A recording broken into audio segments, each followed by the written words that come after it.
It's very special. This match isn't just a Spanish Clásico, it's a Clásico all around the world. Everyone wants to watch this match. It's like the Champions League final or the Super Bowl. I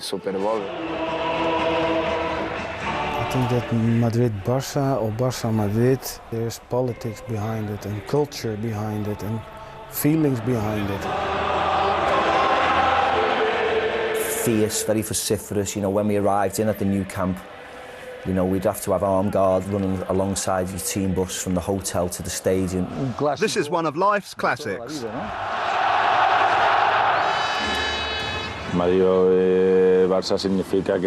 There are millions of people watching a Madrid-Barça game, and you can give your fans enormous pleasure, even if it's just for 2 or 3 days after the game.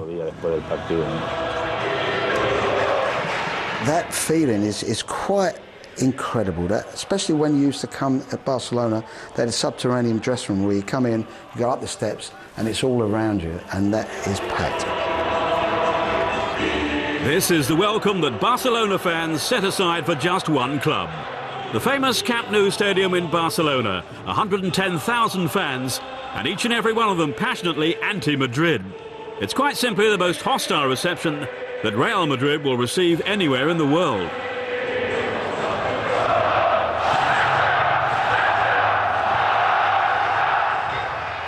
This scale Barca, they sing that and it crescends. It really, I get goosebumps now. It's all this time later.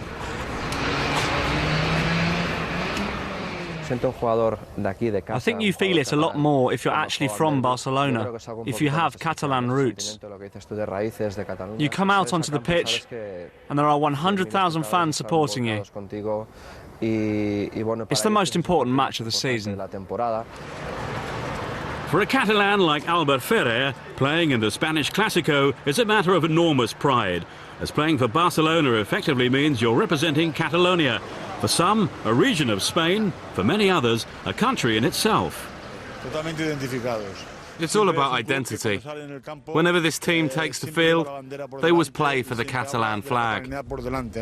They're the pride of the nation, and wherever you are in Catalonia, you always identify with the club. Barca is an emblem of our city and something that's known throughout the world. We're Catalan and we're Barca. FC Barcelona are the symbol of Catalan nationalism, or as they say in Catalan, més que un club, more than just a club. It's more than a club because it's a philosophy as well. The people identify with Barca because it is Catalan. It's Catalan against Spain, really. They want their own independence. They're talking about their own, you know, autonomy. They're talking about their own government. They're talking about their own language. It is like, you know, you're playing a different country. And if you're a Real Madrid player like Steve McManaman used to be, the journey into that foreign country can be hazardous, especially when you're on the Real Madrid coach that's approaching the Barca stadium. We always knew that there was this area where we were going to come in just before we went underground at the stadium, where we'd all draw the curtains and sort of get to the middle of the bus and wait for this barrage of stuff hitting the bus. So it was, you know, you were certainly hyped up for it because you knew what was coming and the nerves were going, and you know, you just couldn't wait to get out there, really. As the two superpowers of Spanish football fight it out year on year, the hope in Madrid is that this is purely a footballing rivalry. There are historical reasons for Barcelona's bitterness, but Madrid just want to keep a lid on things. I get on very well with Joan Laporta, their president, and historically relations have always been good. We are rivals, but we're not enemies, and I keep saying that because it's important not to forget it.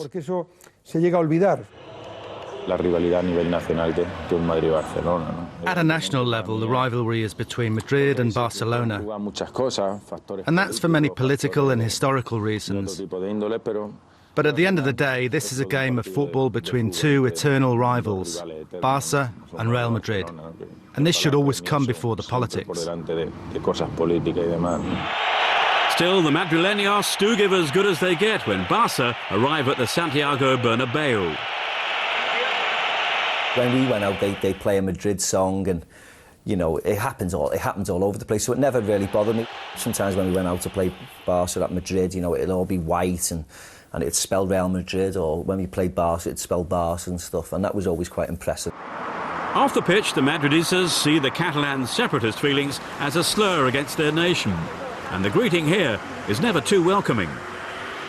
In the coach, we pull up to the Bernabeu Stadium, hot day, and packed. We're there quite early, packed with white shirts, and they're chanting. And I'm saying, where are they chanting?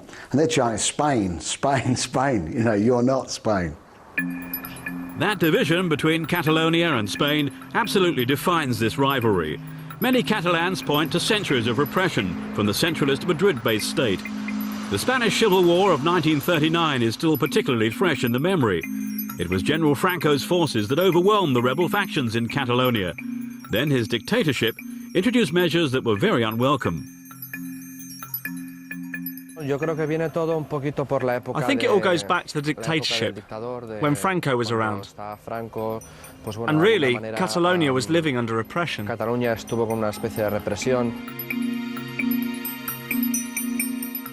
During the time of Franco, they were not allowed to name the children with Catalan's name. They couldn't speak the language.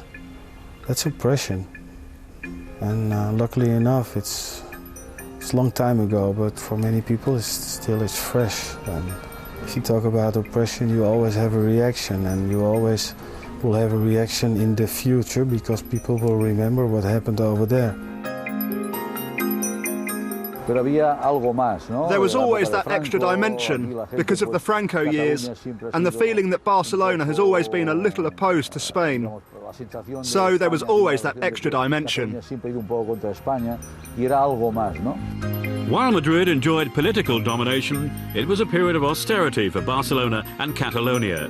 People felt that their way of life, their very identity, was under attack from Madrid. But there was one place where Catalans could come together and openly speak their language, at their football stadium, where they went to support Barcelona. Years ago, it was for them one of the few moments to show the colors of their flag, for instance. With games like that, it was allowed. And that's how it became a shrine. It became the only place we could speak the language without being, thrown into jail. So it was in the Franco years that FC Barcelona and Catalan nationalism became inextricably linked. It's a country's identity. It's their autonomy. It transcends football. It's the spirit of the people. Nowadays, though, with Franco long gone, there's no need for Catalans to be secretive about their culture or their football club. It's more than a club, that's what they say. The best in the world. I'm a Barcelonista until the day I die. Tot el camp, pam, pam, pam, és un clam, som la gent blaugrana. Tant se val no venir a quata. Ara estem d'acord, una bandera en sa germana, blau, blau, al vent, un crit valent, tenim un ambientat total, Barça, Barça, Barça! Barça! Barça!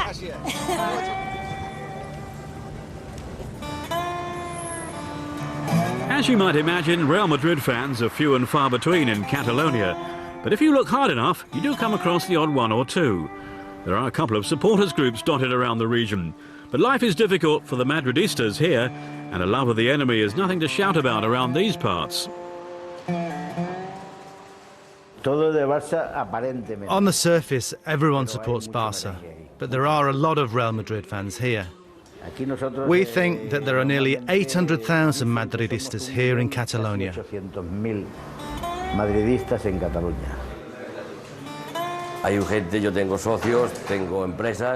We have members who are die-hard Madrid supporters, but when they go out on the street or they go to work, Madrid doesn't go down well, not at all. The members here say that it's like Comanche territory here at the supporters club. But we're so far away from Madrid that it brings us together more. We've become more united. In Madrid, the overwhelming majority are loyal to Spain. And not many institutions fly the flag as proudly as Real Madrid, as iconically Spanish as flamenco music.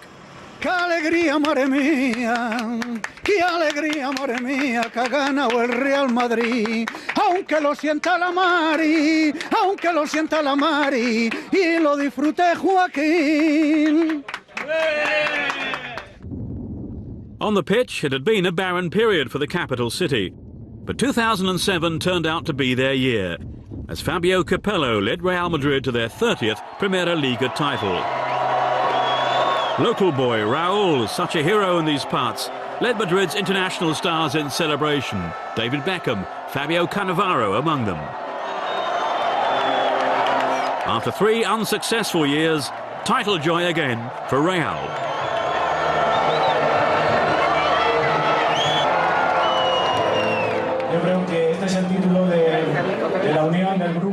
We have all pulled together and worked as a group. So thanks to my teammates, the technical staff and this great family. Real Madrid.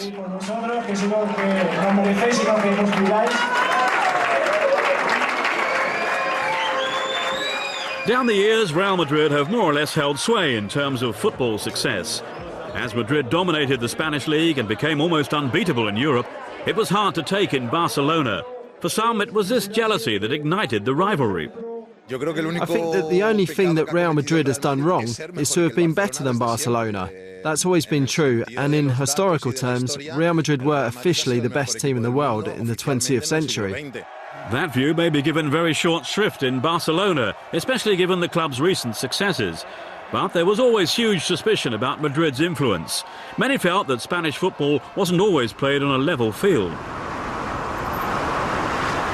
They said to me, you know, you're doing well, but I've got to say, if you win the league, it's highly unlikely because everyone favours the referees, Real Madrid. They get all the favours, we get the bad decisions, we lose games at the last period when we're ahead. But if you beat Real Madrid, you'll be forgiven. Again, the suspicion goes back to Franco. The dictator was, after all, a Real Madrid fan. This story that the Barcelonistas keep going on about, it's like they've never read a book, or they don't know any history or have never seen a football match in their lives. Because if you look at what happened during Franco's era, you see that Barcelona won more titles. So you can't keep saying that Madrid were Franco's team. Throughout Real Madrid's glory years, one incident still sticks in Catalan throats. It concerns an Argentine star whom they thought was on the point of signing for Barcelona, Alfredo Di Stefano. Franco wanted Di Stefano to play for Madrid, but he had practically signed for Barcelona. So that was a political move, as he went on to Madrid and won 5 European Cups. All these stories about Di Stefano rejecting Barcelona for Madrid, and all because of Franco's regime. Well, Kubala did the same thing. He was about to sign for Madrid, but suddenly he became a Barca player. Whether it was Di Stefano or Kubala, the affair set off a culture of big-name international signings, which is very much alive in the present day. For Barcelona, though, one superstar stands above all others, Johan Cruyff. President Laporta said that Cruyff is the sporting and spiritual father of the club. Cruyff changed the philosophy here at Barcelona. He had important years with the Dream Team, and, above all, he made Barcelona into a winning team.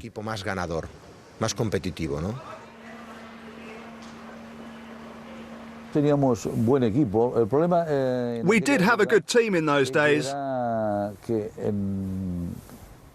But the problem was that so many times Real Madrid won the league, or Atletico Madrid, Barcelona sometimes, but more often than not, we would finish in second place. But then Cruyff arrived amid a lot of expectation, and we won the league. Another of Cruyff's teammates was Jesus de la Cruz, who has good reason to remember a particular date in 1974. On the 17th of February 1974, we went to play at the Bernabeu. Rivales del fútbol español, el Real Madrid y el Club de Fútbol Barcelona. Estrellas internacionales en los dos bandos. Necher en el Real Madrid y Johan Cruyff en el Barcelona. There was a famous 5-0 when we won at the Bernabeu, when Cruyff, Neeskin, Sawtil, Asensi, Martial and everyone was playing. A los 40 minutos se produce un bonito regate del holandés Cruyff del Barcelona en un forcejeo con Benito y Morgado dentro del área y frente a la puerta defendida por García Remón, rematando fuerte y marcando el segundo gol del encuentro.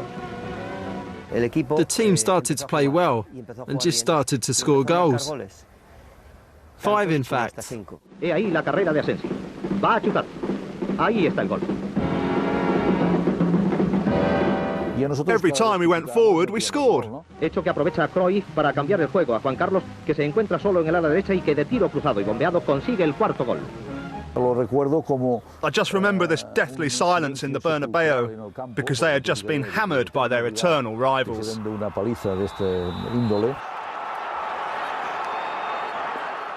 It was so quiet you could hear the flies buzzing. But Real Madrid had their victories too. 1 month later in the cup final, and not one Barcelona fan will tell you this, we beat them 4-0 in the final.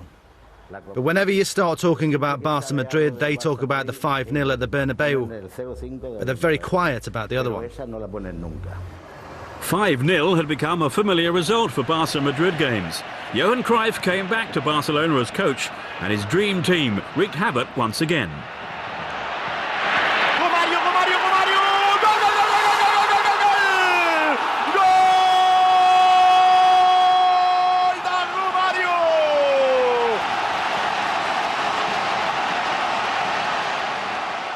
That 5-0 was amazing. Romario que se'n va, Romario fa la passada per Ivan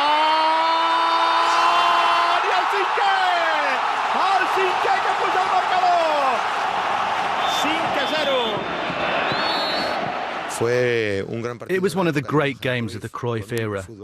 There was a fantastic player called Romario who scored 3 goals in a spectacular game for Barca, including a move called the cow's tail, when Romario trapped the ball, dragged it around, and the defence just stopped in its tracks, unable to do a thing.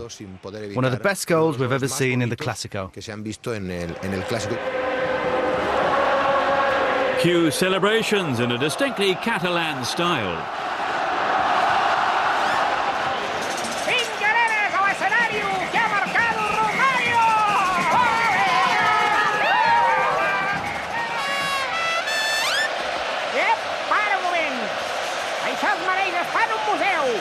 Perquè això no és futbol, és art!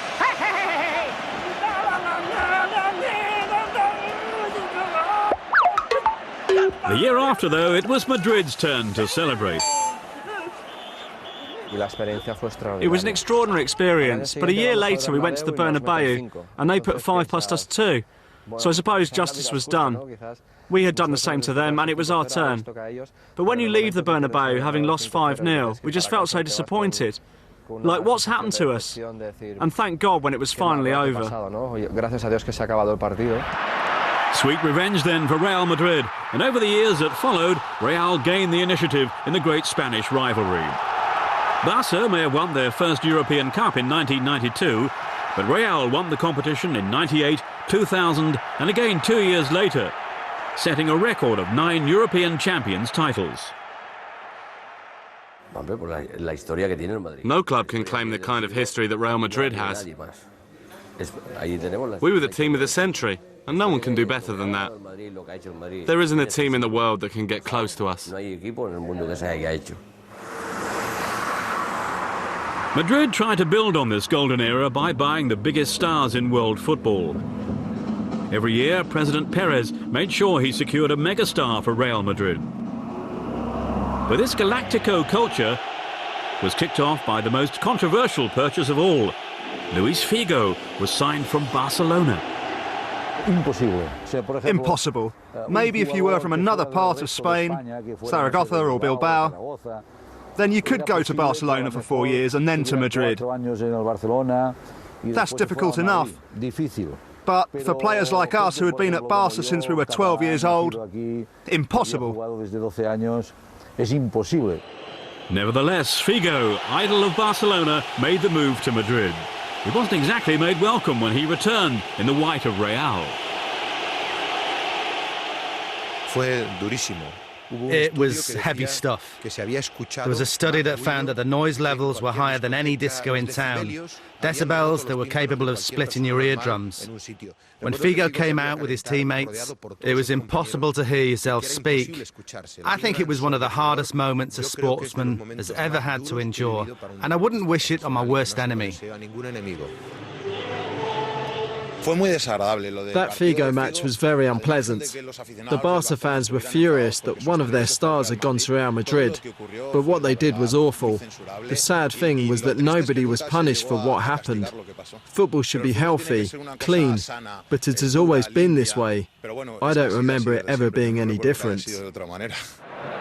But years later, a rare moment of sportsmanship was seen at the Bernabeu Stadium after 2 goals of exceptional quality by Barcelona's Ronaldinho. So good, even Real fans applauded.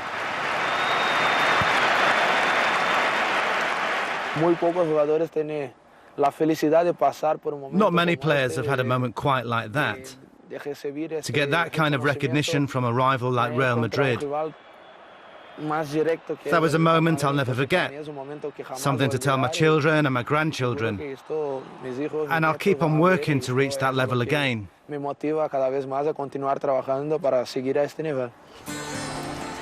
the week of El Clasico and expectation levels in Barcelona are at fever pitch. Barca's stars seem to be the subject of every newspaper column, every television report and every radio programme. Coach Frank Rijkaard hopes his array of international stars can shine, while the homegrown players hope to transmit the importance of El Clasico.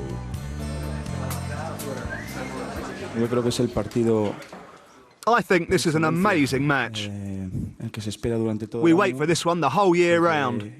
I think that the players know the sporting significance of this match, and above all, we know how much it means to the fans to win it. The whole week is a feeding frenzy for the media, but is that good for the players involved? There are times when all of this, the media attention, the newspapers, the interviews, what this player thinks, what the teams are doing. There are times when this takes the edge off the fixture, and we shouldn't let that happen for the public or the teams involved. So match day finally came in Barcelona, and the fans already surrounding the Camp Nou were relieved to see their Brazilian star Ronaldinho recovered from injury to face the old enemy. They call the rivalry between Madrid and Barcelona the war that never dies, and as ever, passions were running high as kick-off approached. In the early stages, Barca's defence was hesitant, and Ruud van Nistelrooy took full advantage. Going forward, though, Barca were a different proposition. Lionel Messi to make it level. This was more like it for those Barca fans.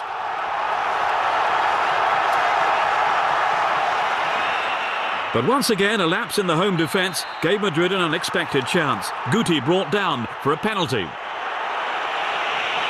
Up stepped Van Nistelrooy to score again. 2-1 to Real. But the Catalans hit back.